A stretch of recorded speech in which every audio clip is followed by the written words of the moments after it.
Hello, and welcome to Rocket Fuel, your daily update of everything that's happening in the Rocket Pool community. My name is Wack. Today is June 11th, and today's episode is going to cover news of the ZK Sync airdrop. We're going to be talking about the latest update to the Smart Node stack. We'll also be talking about some of Langer's responses to tokenomics discussion that's going on, and we'll be finishing with some really exciting news out of the Optimism layer 2 and a whole bunch of other things as well. So let's get started. 10, 9, ignition sequence start, 6. Okay, so the first thing is we got a whole bunch of news overnight about the ZK Sync airdrop and the token called ZK. So there was a blog post released by ZK Nation, who we talked about yesterday, which I guess is like going to be the DAO arm of the protocol. And they said that it's your turn to govern their future, and they're doing all this stuff now, and there's a token. So here's what the token distribution looks like. The team and investors are going to get 33%. The community will get 66.7%, which is actually pretty cool. So it looks like the investors will be getting 17.2%. Team will be getting 16.1%. That is actually like one of the best allocations I've seen. In all honesty, that's a really, really great allocation. With the airdrop, people will be getting 17.5%. The ecosystem initiatives will be getting 19.9%, and token assembly will be getting 29.3%. I'm not sure what they mean by token assembly, but the rest of it sounds pretty good. Now, this in community is all good. This is the mother of all airdrops. So with the airdrops itself, the total supply of the token will be 21 billion tokens, and then 3,675,000,000 of that is going to be going to the airdrop. Now, 89% of the airdrop will be going to people who used ZK Sync, and then 5.8% will be going to ZK Sync native projects, 2.8% will be going to on-chain communities, and 2.4% will be going to builders. So they're really, giving that huge information about how they're giving so much to the community. So 17.5% will be going to 695,232 wallets. It says this is the largest distribution of tokens to use among major rollups. So, and it's definitely the largest percentage of their protocol that they're giving away as an airdrop. They're saying what they're doing is they are rewarding real people, and they said a well-designed airdrop, blah blah blah. And people put skin in the game. It was risky, and they're going to get a reward for it. And they said that the maximum airdrop amount is 100,000 tokens. And the lowest was 450, but the way it worked out, those people who were getting 450 actually got a little bit more and will instead be getting 917. So they said that here they give information about the airdrop. So this is how it works. So there's a lot of questions going around, and there's people who don't quite understand it. So here there are 7 different criteria that you can use to get points. Okay, so you can interact with 10 smart contracts, deposited liquidity into DeFi protocols, 5 transactions using a paymaster, traded 10 ERC20 tokens, hold a Libertas Omnibus NFT, donated to a Git round, and then transacted at least 3 different months before ZK Sync era mainnet. So these are the 7 different categories that can help you get points. Now what happens is the more of these you have, the more points you get. However, what it does is it weighs this against how long you had crypto on ZK Sync. So for example, the longer amount of time you had crypto on ZK Sync, the heavier it is that you get points for that. So here in this allocation, it says, start with every address that ever transacted in ZK Sync was checked against eligibility criteria, and each address must have a minimum of 1 point to be eligible for the airdrop. So you need at least one of these, because otherwise your multiplier would be 0. So the weight, you have a weight and then a multiplier. Like if you have 0 of these and you get 0, and then more of these points, you get more of that. So after that, what they said was determining the wallet's eligibility. Its allocation was calculated based on crypto assets bridged into ZK Sync era. The formula adjusted an address's allocation based on the assets in ZK Sync era, in wallets and in DeFi, together with how long those assets were in ZK Sync. So there was a multiplication taking place here, how many assets you had and how long those assets were on ZK Sync. That is the multiplying effect that you had. So based with the points, you needed at least 1 point. and then your assets to be there on such an amount of time, that's where you got that multiplying effect for the number of points you got. But wait, there's one more multiplier as well. So they said that with the multipliers, there were 4 or 5 different categories here that then added as an extra multiplier. So you had being part of zkSync's flourishing culture by owning a zkSync native NFT. You had supporting the zkSync ecosystem by holding zkSync native ERC20 tokens, experimenting with zkSync era's native account abstraction by using smart contract wallets, receiving and holding previous airdrops from other ETH communities to stay committed to the long-term success of the network, and transacting with popular ETH mainnet smart contracts and exploring new use cases and dApps. So with these, what happened is like one of the multipliers, for example, was the ARB and Optimism airdrops. So if you were eligible for those airdrops and you actually held onto those airdrops after receiving them, then you got a multiplier. So these are the kind of things that ended up being differences between people getting like the higher end of the token amount and the lower end of the token amount. So actually, I think it was quite a nice system here that were balancing all these different things. Then they go on and say that, we tried to do a Sybil detection thoughtfully, and then they did a contribution-based allocation to people who contributed code, and then minting, claiming delegation. Then there's information on when you can do that. So you'll be able to mint the code at, mint zkSync at June 25th, and that's at midnight Central European time. So keep that in mind if you want to, claim and sell potentially those first few minutes. It seems to be like there's decent liquidity because of people buying and selling, but also the price can look pretty decent at that time as well. So you can claim those tokens, and but if you're an external project, protocol guild, or zkSync native project contributor, you'll be able to claim them in June 24th, 2024.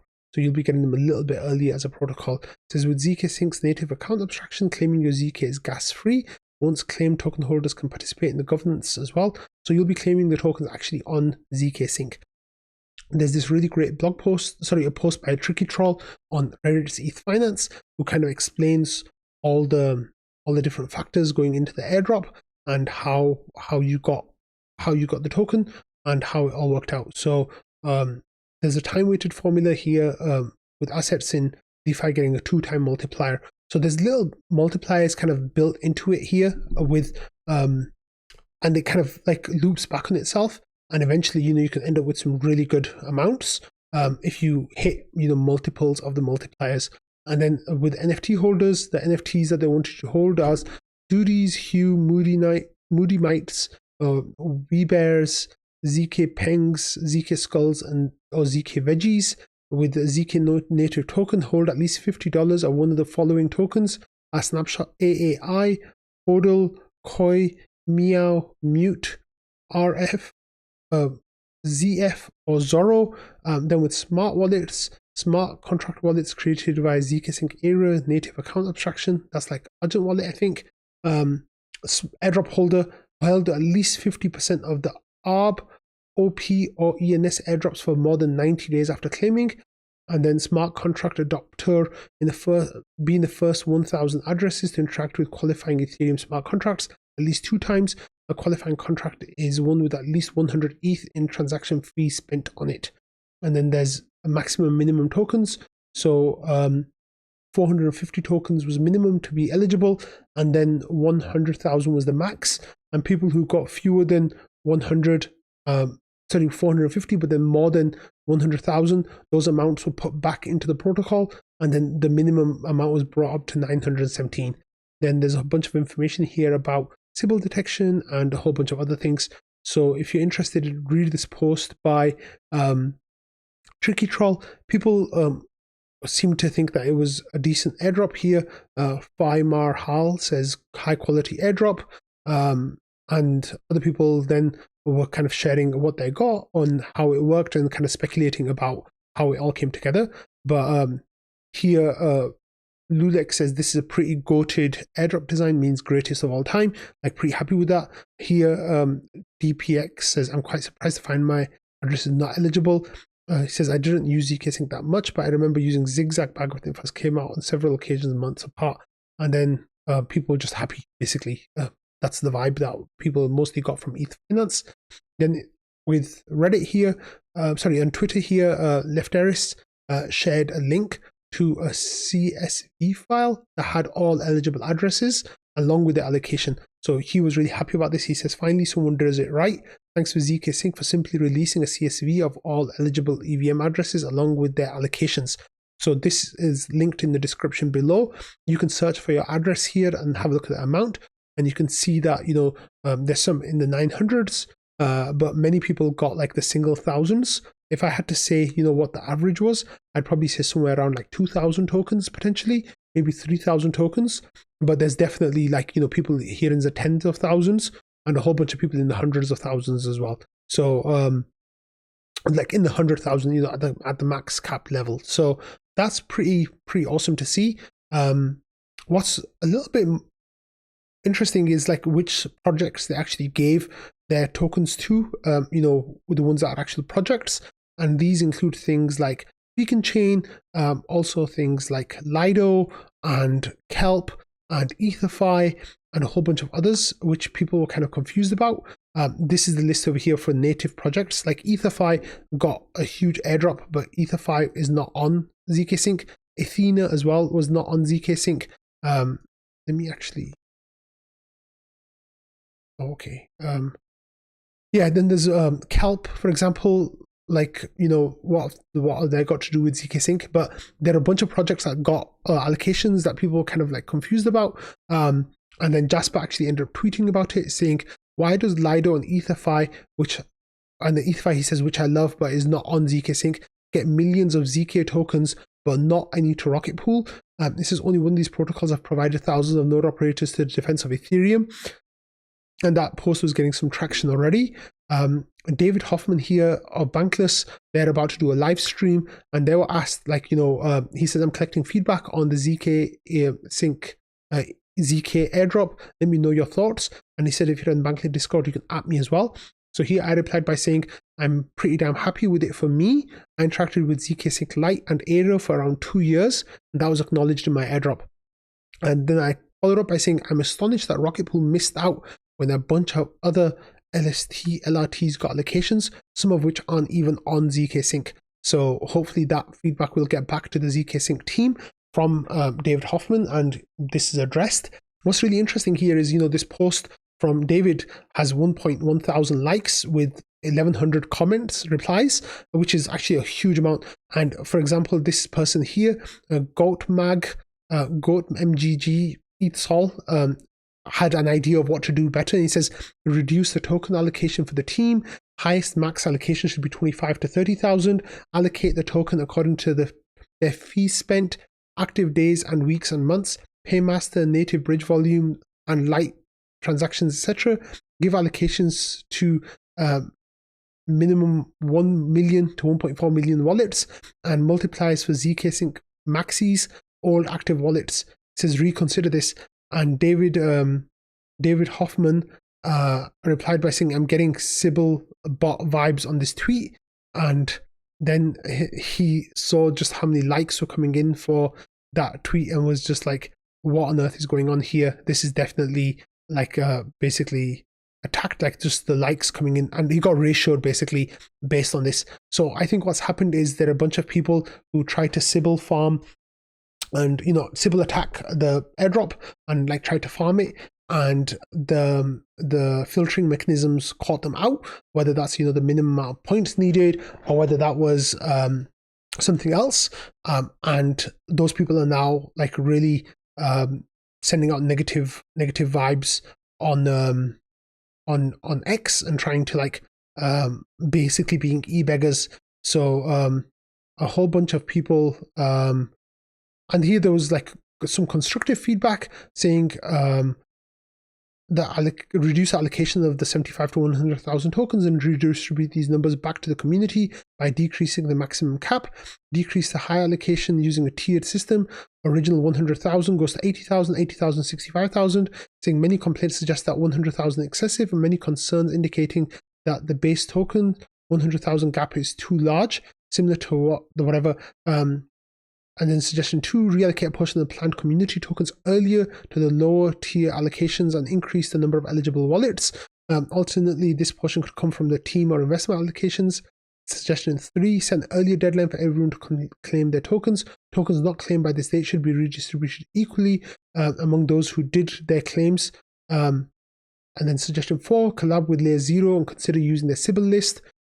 Number 5, reward long-term ZK users. Many OGs felt neglected despite their significant contributions and time invested, yet resulting in ineligibility. And overall, the main goals are enhance lower tier allocations and increase the number of eligible wallets. And then, of course, that happens by reducing the max tier. And then there's some popular complaints like why give it to certain token holders? Why aren't volumes and transactions counts included? Why are holders of omnibus wallets not receiving tokens? Sybils with many wallets received near max allocations and unclear eligibility instructions. So there's some feedback that seems like whatever. I'm not going to give my feedback on that, but David Hoffman said that's very useful.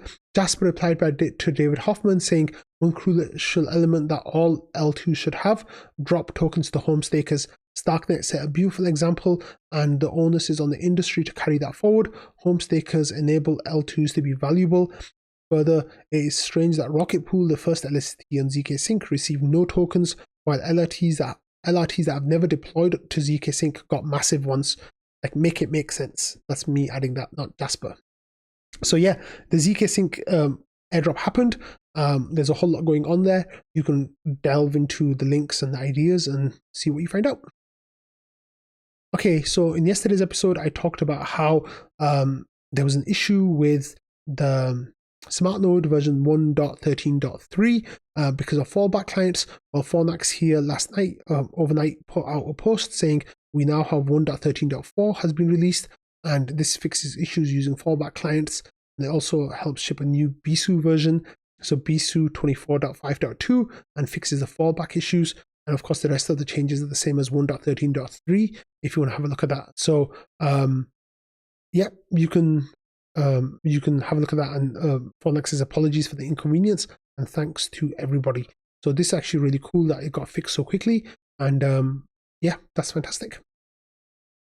Okay, so last week we had some questions/comments from Langers in the tokenomics discussion thread, where Langers came back with some feedback based on Val's and others' comments that he faced. So one of them was about MaxEB. He says, we're exploring using MaxEB because of the simplification. It's compelling too, but we do not have a strong preference at this stage for the same reasons you outlined. So this is using MaxEB instead of megapools because it's just an easier deploy.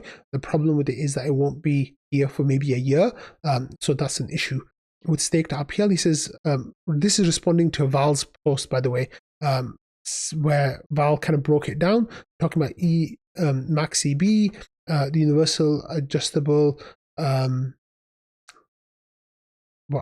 UARS, like revenue something, revenue. Yeah, I always forget what that stands for. It's really bad. So that was kind of what Langos was replying to. So he says, makes sense with the UARs. The inflation rate will drop to 1.5%. So as I understand, legacy staked RPL will be getting 0 RPL rewards. I guess that is a strong incentive to migrate your stake, but it does mean people have to exit all their validators to migrate their RPL, right? As we're still thinking about that legacy staking is bound by the collateral requirement, we have to think about timing, but we could drop the collateral requirement for the mini pools and allow node operators to migrate their RPL to mega pools, respecting the RPIP 30 withdrawal rules to ensure RPL rewards are handled correctly. And he says with UARS, where we differ is how rapidly we would need to change to meet market demands. I think commission rates should be based on market trends. Given commission rates affect all node operators, he says, I don't see a 4-week cycle killing the protocol. The correct authority should be the PDAO, not a committee. I'm also being critical of these features because they may turn out to be you're not going to need it or only useful for a short period of time. I'm very conscious we have very large scope and there are high priority features to spend time on. With bond curves, he said one line that I didn't fully appreciate when I first read through was this one. He says the ODAO shall be able to penalize stake at the node level when a penalizable offense is committed. He says this is one line, but it has quite big scope impact, at least with the information we have today. Detecting MEV theft is not a solved problem at this stage. We may reliably be able to detect incorrect fee recipient, but there are other more sophisticated relay collusion stealing that we are resigned to not being able to detect. From our research so far, We can detect if a locally built block sets an incorrect fee recipient. In theory, an MEV really pays the fee recipient at the end of the block they propose, but what is a de facto standard and not guaranteed. And then Langers goes on to say, we were hoping to use state proof mechanism rather than trusting the ODAO, but that may not be possible if the detection mechanism is too complicated. Please let me know if the community have discussed the penalty detection system. And then Val replies to Langers saying, people would need to fully exit to move all their RPL. While they have legacy mini pools taking a 14% commission, they should be required to keep their less productive RPL locked. Scuzzle has some work on analysis of when there's an incentive to migrate, and then there's a link to the GitHub. He says, e.g., if we allowed withdrawing to 5% borrowed instead of the planned 15%, then there would be no incentive to move to the new stuff. My instinct is to keep collateral levels and withdrawal levels as is. With the UARS, he says, the reason I like the responsiveness of the seals is that they allow for small steps. You can take 0.5% step, see what happens, and decide if another needs to happen or not. I'm not worried about it being right in 4 weeks. I'm worried about taking small step. Turns out we need 6 steps, but it took us half a year, or taking large best guess step and overshooting by a ton and doing some whiplash stuff. He says, for what it's worth, if we didn't have seals, I'd start way higher on the node operator commission, maybe 5.5% or something, maybe even higher, because the cost of being too low means that node operators can go elsewhere. It can be greater than too high, then there's loss of some revenue for a limited time. And then Val goes on to say, with bond curves, he said, definitely not a solved problem. The closest approach I've seen are prepay one way or another. This is a useful solution, but it means small players are quite likely to lose money versus just holding our ETH, which I assume means we won't have small players, and the amount to charge needs to get figured out. It says entirely ban local building, make it penalizable, and use trusted relays only. This is my preference. And allow local building and create a committee that builds local blocks for every slot and publishes their local blocks. Find the difference for high value stuff and penalize based on that. It's a non-fungible Yoakum has advocated for this. He said, I don't think the solution to trusted relays being untrustworthy beyond removing them if we have even a moderate suspicion. He said, all that said, there's no difference from that's not different from the status quo. The change from the status quo is just what can be penalized. And then I don't think Langers came back to reply to Val, but hopefully he will. And there's a whole lot of other discussion going on as well, of course, with the usual suspects. Joshua, Epinef, Scuzzle, Long for Wisdom, Val, of course, Ramana, and a whole bunch of others. So Samus, of course, don't forget Samus. So yeah, I don't think Langers came back. So you all can check that out. There's a whole lot of discussion going on there. It's a very, very, very active thread. So it might be a bit overwhelming at first, but hopefully you can get on top of that. Okay, next we have some drama in crypto Twitter where Mert, who is a developer on Solana and runs a staking pool, kind of got into a bit of a fight based on this information that 0x not going to make it shared, where there was a screenshot showing that some Solana validators were going to have some of their funding removed. It says a group of operators in Solana Foundation delegation program have been removed from the program due to violations related to this announcement. And it was about MEV theft. It says decisions matter are final. Enforcement actions are ongoing as we detect operators participating in mempools, which allow sandwich attacks. So they're basically they're kicking out people if they involve sandwich attacks. And then Ryan Beckerman says the Solana Foundation provides financial support to many validators because running a Sol validator costs $65,000+ a year. Now, the next step in their plan to solve MEV was to pull financial support from validators who extract MEV. Solana is not a serious settlement layer. So then people were saying, like, how is Ethereum a serious settlement layer if you need $100,000 plus to run a validator? Well, here Ryan replies by saying, no, you can use fractional staking service like Rocket Pool to stake at home with less than 32 ETH. It says Rocket Pool's current minimum is 8 ETH, but they hope to go down to 4 ETH in the future, as far as I know. The 4 ETH in the future is with Saturn 1, hopefully by the end of this year, if things go well. And then even lower than that, down to 1.5 ETH will be coming with Saturn 2, hopefully in less than a year's time. So yeah, there's a whole lot going on here. Okay, next we've got some news of client updates, and this is coming out of Lighthouse. So the first one here is Tree People, which is a new update from Lighthouse, and this is version 5.2.0. And the summary says this medium priority release contains a major improvement on how states are managed in memory and an optimized epoch and block posing implementation. The beacon node now uses considerably less memory than previous versions, thanks to efficient state caching. It also includes other performance improvements like bug fixes, groundwork, preparation for the upcoming Electro fork, and peer DAS upgrade.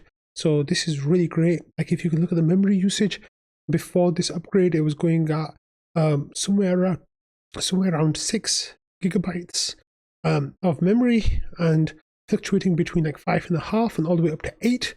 And you can see there's a stark line when the upgrade happens, and it goes all the way down to 3.5 gigabytes, but kind of trending towards 4. So I'd want to have a look at that on a longer timeline to see how it works on a longer timeline, but that is really, really cool. And then on top of that as well, here Michael Sproul, who works with Lighthouse, says, we have a new Lighthouse release. I'm pretty excited about it. It's been in progress for literally 4 years at this point, having started as an experiment in February 2020. At SBC with Proto Lambda. Let me explain. And he goes on to explain how the features state trees and how it works. And he says, unlike execution layer, which is 50 gigabytes, this beacon state is small enough to fit entirely in memory. The problem is you don't just need one state. We need several states at different points in time: the head, the justified checkpoint, and the finalization, so on. When there's a reorg, we need to wind back and get the pre-state, which is usually one slot behind the head. So they're like kind of explaining how all that works. So this is actually like really, really cool. But if you want to get technical, then definitely go and have a look at this thread from Michael. But otherwise, if you're on Lighthouse, then update to the latest version, because it's looking like it's much more system resourceful, and that is absolutely amazing to see. So congrats to the Lighthouse team for that. Right, next we've got some staking news here, and this first piece of news is out from NodeSet. So, I cover NodeSet quite a lot on Rocket Fuel. That's because there's such a huge overlap between the NodeSet team and Rocket Pool team, I guess, and communities definitely. So here, NodeSet this time say NodeSet times Gravitar, like the partnership with Gravitar and NodeSet, and they're saying that mainnet vault is up and operational. You can deposit into it if you like, but it won't be productive until we release the mainnet version of the deposit and HD. That's coming in a few days. And then Marceau asked the question about how it all works. And then here, Joe is using Hyperdrive, and it's actually really cool that, for people who use Rocket Pool and the Smart Node stack, hopefully it will be quite straightforward for you to use it. I haven't actually used the Stakewise stuff, which is what Hyperdrive this is based on, the Gravitar NodeSet thing. The Hyperdrive is going to be the foundation for Constellation, as far as I know, and that will be on the Rocket Pool integration. So here, Joe says he's part of NodeSet team and he's a node operator. So that's kind of cool. I miss Joe so much. Let me just tell him I miss you. I'm not sure if I'm supposed, yes, general, I can speak here. But then if you go to Stakewise, which is where the vault is, so the way that this vault is set up is it will be the node operators from NodeSet, the infrastructure built on Stakewise, and the ETH will be from Gravitar. So that's how this is all coming together. So far, there's no ETH in there, and they've minted no OS ETH, but I think it's going to be a few days before this gets set up and ready to go. So it's actually like really exciting. Okay, in other staking news here, we have news from Lido, and Lido yesterday said the Lido Finance Organization has mistakenly been suspended on GitHub. All repositories can currently not be accessed publicly, and some GitHub pages, e.g. docs.lido.fi, are unreachable. Contributors have attempted to contact GitHub support. If you're able to assist with the escalation, please get in touch. So this was actually like a really, like, out there news, like a whole lot of Web2 companies, like kind of deplatforming crypto companies.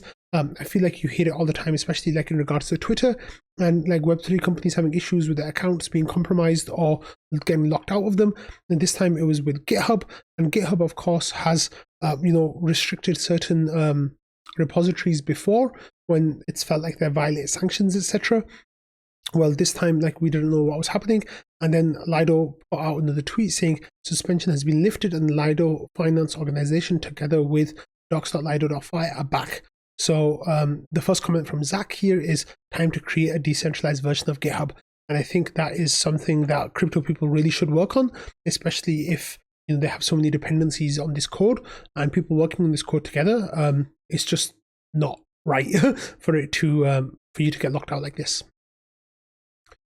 Okay, talking about some Ethereum news now. So here we have an update from Nate Garasi, who says, for what it's worth, at least one prospective spot ETF issuer is anticipating SEC comments back on the S1 this week. Issuers will then file another round of amendments based on those comments.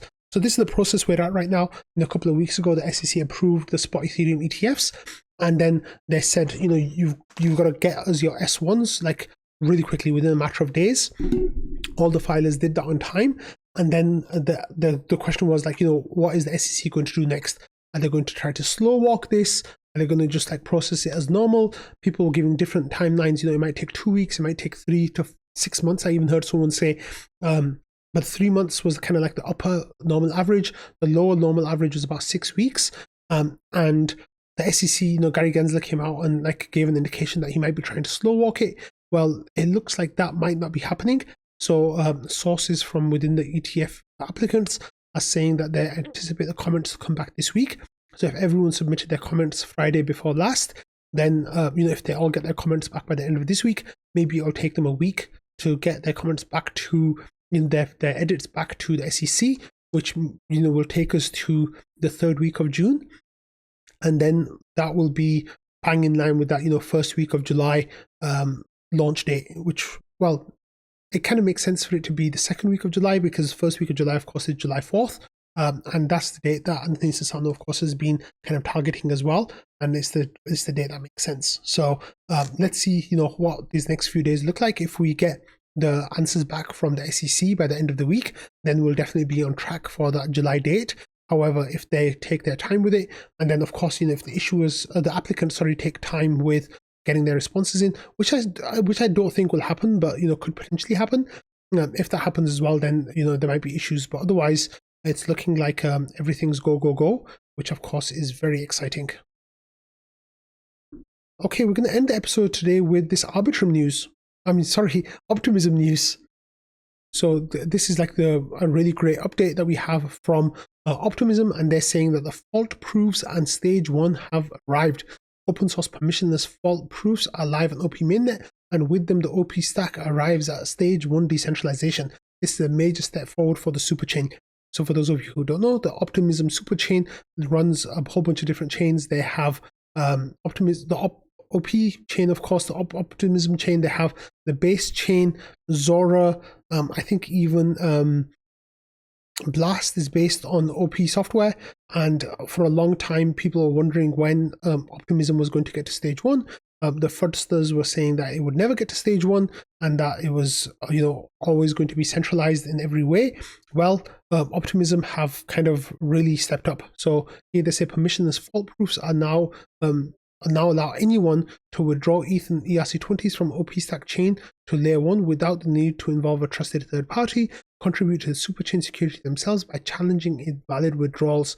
And then they go on to say, while participation in the fault proof system is permissionless, as part of a responsible and safe rollout, the Security Council retains the power to revert to a permissioned state in the event of a system failure. This approach meets L2 Beats industry standard stage 1 definition. So let's actually go and have a look at let's have a look at some of these replies first. So here we have Emmanuel, who says that the future is optimistic, big win for Optimism and the superchain, and then tags a whole bunch of Solana people saying, I'm sharing some good news. And then Optimus says, holy shit, fault proofs are finally here, mind blown, and people are just like really happy about this. So this is absolutely huge news. Like I can't overstate just how great this is, because not only does it make Optimism a much better experience for users and people who have their money on there, but it also removes a lot of the FUD that people had about the the monolithic design versus this like layer 2 design, and how this is like working now. Like this is what we wanted to see. So Bartek here says the world of L2s has got much greener with many other OP stack chains to follow soon. Big congrats to the Optimism team. There's still a lot of nuances to be discussed when comparing different fault-proof systems. We are open for any feedback. So Bartek, of course, works with L2B, and if there are people who have criticisms of the correct sections turning green, then reach out to them because there are nuances. So here, Bartek especially points out to the governance issues, his governance and permission section getting more and more complicated, and this upgrade is no exception. There are no safes with custom modules used, and then giving some more information as well. And you can see the diagrams here. The flows look really like complicated, but this is the job now of the L2B's team to really like dig deep into these different systems and try to figure out where they're decentralized and where they're centralized. And of course, on the L2B website, we've now got the OP main that's kind of taken the lead in terms of like big layer 2s that are more green. So previously Arbitrum had the most green pies with slices of pie with 3 out of 5 being green, state validation being yellow, and exit window being red. Now with this update, Optimism, which was previously 3 red and 2 green, is now 4 green and 1 red, which is absolutely amazing to see. So the next thing that's going to be coming with this is chains like Base here and Blast. They will be also implementing this update. And once I guess maybe a few days or a few weeks pass on OP mainnet, then they'll be implementing it. So they'll also be going from 2 green and 3 red to 4 green and 1 red. And the only red one still will be an exit window. And I guess that's how they're going to get to stage 2. And that's the same one that's red for Arbitrum as well. And they have their fraud proofs there with their state validation is still yellow for now. So this is really, really cool. I'm really excited that they're making all these moves, and what's good for OP mainnet here is great for Ethereum. So I'm really happy with this. And then Vitalik couldn't help resist like shit posting at the end, so he has this like Grim Reaper with the doors meme, and Vitalik says Ethereum where yesterday's FUD is today's solved problem. So the FUD, of course, is first Ethereum will never launch, then Ethereum will never get past the DAO fork, the merge will never happen, L2s will not have low fees, then L2s are just multi-sigs, and next one is cross L2 user experience is too fragmented, running a full node takes too much space, and MEV centralization and builder censorship. So that is the Grim Reaper is going to be removing those barriers next. And this, of course, is in line with Vitalik giving congrats to Optimism, saying welcome Optimism to the club of stage 1 and L2s, meaning L2s where the proof systems actually have teeth. I'm looking forward to seeing many more L2s join this club very soon, especially some ZK ones. So ZK ones is what we want to be all green. And like if you look at ZK Sync, which I think is, and Starknet, Starknet is 3 red and 2 green, and ZK Sync is 2 green, 2 red, and 1 yellow. So they've still got some ways to go, but hopefully they'll be there soon. So this is really, really great stuff, and I'm really happy about it. And just to finish off the episode, we have this post from Emmanuel again, who's kind of becoming one of my favorites. And he says he's quote tweeting Vitalik and saying, "I'm pleased to let you know that Ethereum marketing department is back in the game. Vitalik is the first honorary member and grand patron. More shit posting coming soon." So this is really great that Ethereum finally has something to go on the front foot with now, and can take its messaging to the wider crypto community and tell everyone and show everyone just how successfully we are upgrading and how seriously we're taking these these criticisms that were rightly leveled towards us in a lot of ways. And finally we're getting to the point now where I'll feel comfortable telling people to move all their crypto if they want over to layer 2s.